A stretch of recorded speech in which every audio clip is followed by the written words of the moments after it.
श्री शिवाय नमस्तुभ्यं। जैसा कि आप सभी को पता है कि 15 नवंबर को है देव दीपावली। देव दीपावली का पर्व कार्तिक माह की पूर्णिमा तिथि को मनाया जाता है और कार्तिक माह की पूर्णिमा तिथि 15 नवंबर से शुरुआत हो रही है। कितने बजे से शुरुआत हो रही है, पहले आप वह समझ लीजिए। पूर्णिमा तिथि 15 नवंबर को सुबह 6:19 पर प्रारंभ होगी और 16 नवंबर को सुबह 2:58 पर समाप्त होगी। प्रदोष काल देव दिवाली का मुहूर्त शाम 5:10 से शाम 7:47 तक रहेगा। पूजन की कुल अवधि 2 घंटे 37 मिनट की है। आपको गुरुजी पंडित प्रदीप मिश्रा जी के बताए देव दीपावली के जो उपाय हैं, जो रात्रि के उपाय हैं, वे आपको 15 नवंबर को करना है और जो दिन वाले उपाय हैं उन्हें आपको 16 नवंबर की सुबह करना है। कौन से उपाय आपको 16 नवंबर की सुबह करना है, कौन से उपाय आपको 15 नवंबर देव दीपावली की रात को करना है, उसी की जानकारी आपको इस वीडियो के माध्यम से प्राप्त होने वाली है। गुरुजी पंडित प्रदीप मिश्रा जी ने देव दीपावली में करने के लिए 5 बिल्कुल नए उपायों की जानकारी दी है। सभी उपाय नए और उपयोगी हैं और सभी के लिए हैं। उपाय कैसे करना है, उसके लिए आप वीडियो को अंत तक देखें। हम सरल और आसान भाषा में उपाय आपको समझाने का प्रयास करेंगे ताकि यह उपाय आप देव दीपावली में करके अधिक से अधिक लाभ प्राप्त कर सकें। तो सबसे पहले हम आपको वे उपाय बता देते हैं जो आप 15 नवंबर की जो तिथि है उसके बाद कर सकते हैं। पिछले वर्ष नासिक में देव दीपावली शिव महापुराण कथा के चौथे दिन की कथा में गुरुजी ने बिल्कुल नए उपाय की जानकारी देते हुए देव दीपावली में 5 दीपक प्रज्वलित करने को कहा है। गुरुजी ने कहा जिसके घर में इस प्रकार से 5 दीपक प्रज्वलित किए जाते हैं उसके घर में इस दिन माँ लक्ष्मी प्रवेश कर जाती हैं और वर्ष भर उनके घर पर रहती हैं, छोड़कर नहीं जाती हैं। तो यह धन प्राप्ति का, कर्जा मुक्ति का काफी अच्छा उपाय है। अगर आपके घर में आर्थिक स्थिति कमजोर है, पैसों की तंगी है, तो यह विशेष उपाय आपको 15 नवंबर को करना है। अब 5 दीपक कहाँ प्रचलित करना है आप वह भी समझ लीजिए। एक दीपक आपको कोई वृक्ष के नीचे लगाना है। अब कोई वृक्ष पीपल का भी हो सकता है, बरगद का भी हो सकता है, वटवृक्ष भी हो सकता है, आंवले का वृक्ष भी हो सकता है, बेलपत्र का वृक्ष भी हो सकता है। इनमें से कोई भी एक वृक्ष के नीचे आप एक घी का दीपक प्रज्वलित कर सकते हैं। इसमें आप लंबी बात का प्रयोग कीजिएगा। दूसरा दीपक आप कोई तालाब, कुआं, बावड़ी या कोई नदी के तट में प्रज्वलित कर सकते हैं। कार्तिक पूर्णिमा में नदी के तट पे दीपक प्रज्वलित करने का बहुत महत्व है। इसमें भी आप लंबी बाती का प्रयोग कर सकते हैं और ऐसा कुछ नहीं है कि आपको किसी विशेष क्रम पर 5 दीपक प्रज्वलित करना है। आप दीपक प्रज्वलित करने का क्रम आगे पीछे भी कर सकते हैं। पहले आप नदी के घाट में भी प्रचलित कर सकते हैं, उसके बाद आप वृक्ष के नीचे भी प्रचलित कर सकते हैं। एक और तीसरा दीपक जो है वह आप अपने घर में जो तुलसी माता का क्यारा होता है उसके पास प्रज्वलित करना है। इसमें भी आपको लंबी बाती का प्रयोग करना है। इसके बाद आपको एक और दीपक मतलब चौथा दीपक शिव जी के मंदिर की चौखट के पास या शिवालय के अंदर प्रज्वलित करना है। इसमें आप गोल बाती का प्रयोग कर सकते हैं।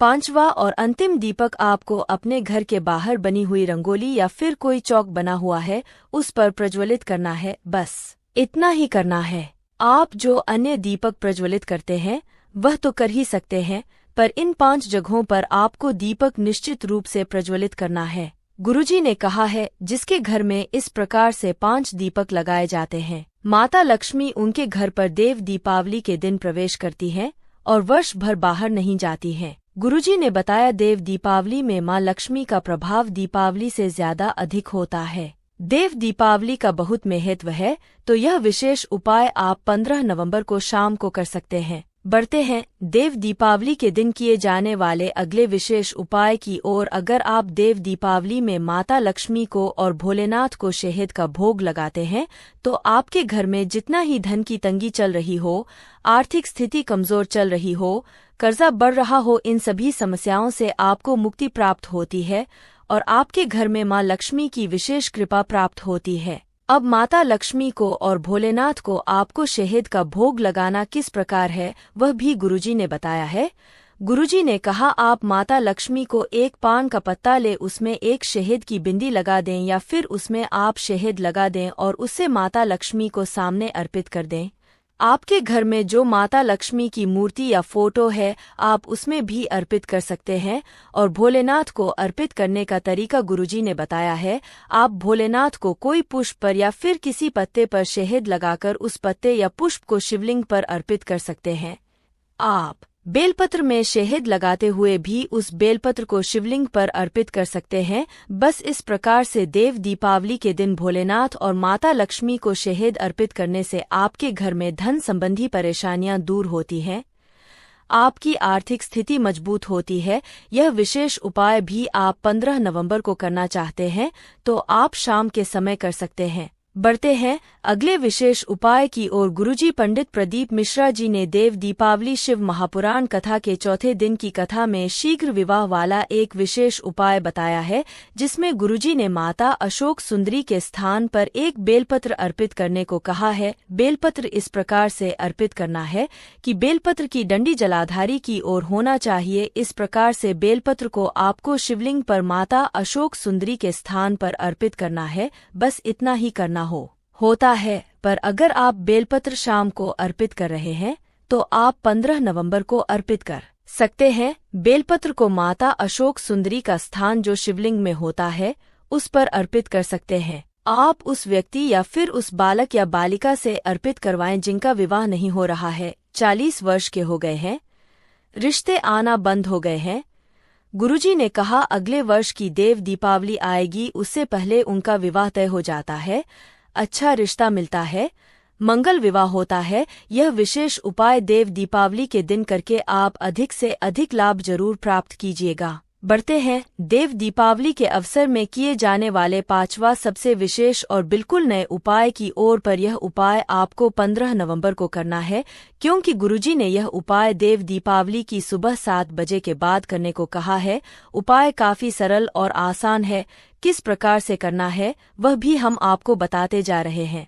अब उपाय किस प्रकार से करना है, उससे क्या लाभ होता है वह भी समझ लीजिए। गुरुजी ने कहा देव दीपावली का दिन हो तो आपको 7 पुष्प लेना है। वही 7 पुष्प लेना है जो आप भोलेनाथ को अर्पित करते हैं।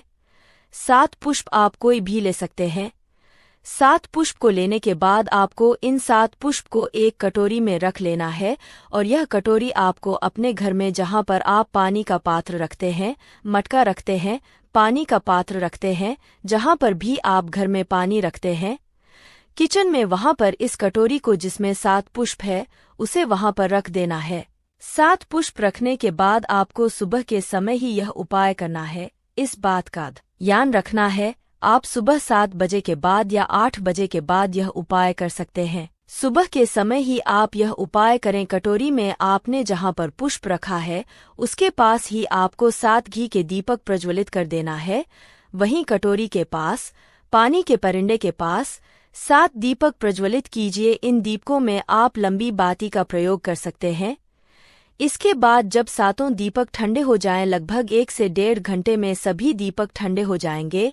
इसके बाद आपको 7 पुष्प को लेकर शिवालय पहुंच जाना है। गुरुजी ने अन्य स्थानों का भी जानकारी दी है, वह भी हम आपको बता देते हैं। गुरुजी ने कहा अगर आपके घर के आसपास शिवालय नहीं है तो आप इन जगहों पर जा सकते हैं। आप या तो शिवालय जा सकते हैं या फिर आप भोलेनाथ के मंदिर के दरवाजे में भी इन पुष्पों को अर्पित कर सकते हैं, या फिर आपके घर के नजदीक में कोई वृक्ष हो, जैसे बेलपत्र का वृक्ष हो, आंवले का वृक्ष हो, वहां पर अर्पित कर सकते हैं। यदि यह भी नहीं है तो किसी पवित्र नदी के तट पर अर्पित कर सकते हैं। यह भी नहीं है तो पीपल के वृक्ष के नीचे अर्पित कर सकते हैं या फिर आंवले के वृक्ष के नीचे अर्पित कर सकते हैं। बस अर्पित करते समय आपको शिवलिंग पर या जहाँ पर भी आप अर्पित कर रहे हैं, लक्ष्मी प्राप्ति की कामना करते हुए आपको अर्पित करना है। अर्पित करने के बाद एक पुष्प आपको वापस महादेव से कुबेर भंडारी का भंडार भरने के लिए निवेदन करते हुए वापस ले लेना है। एक पुष्प जो आपने प्राप्त किया है उसे आपको लेकर अपने घर आ जाना है, और घर आने पर आपको उसे कोई भी पुस्तिका, जो भगवान की पुस्तिका होती है, चालीसा होती है, जो भी पुस्तिका, पुराण या चालीसा आपके पास है, उसमें आपको उस पुष्प रख देना है। बस इतना ही करना है। पुष्प आपको वर्ष भर उस पुस्तिका में रखे रहने देना है। गुरुजी ने कहा अगले वर्ष की देव दीपावली आएगी तो आप देखेंगे कुबेर भंडारी ने क्या कृपा की है। आपको स्वयं अंतर देखने को मिलेगा। पुष्प आप अपनी कोई भी पुस्तिका में रखें तो इस बात का ध्यान रखें कि वह पुष्प नीचे ना गिरे। वर्ष भर उसको आपको संभाल के रखना है। देव दीपावली के दिन किए जाने वाले उपायों की हमने आपको पूरी जानकारी दे दी कि उपाय आपको कब और कैसे करना है। इस वीडियो में बताए गए उपायों से संबंधित अगर अभी भी आपके मन में कोई प्रश्न है तो वह प्रश्न आप कमेंट बॉक्स के जरिए पूछ सकते हैं। मेरे द्वारा दी गई जानकारी अगर आपको थोड़ी सी भी उपयोगी लगी हो तो इस वीडियो को लाइक करके कमेंट बॉक्स में जय श्री महाकाल जरूर टाइप कीजिएगा। श्री शिवाय नमस्तुभ्यम। हर हर महादेव।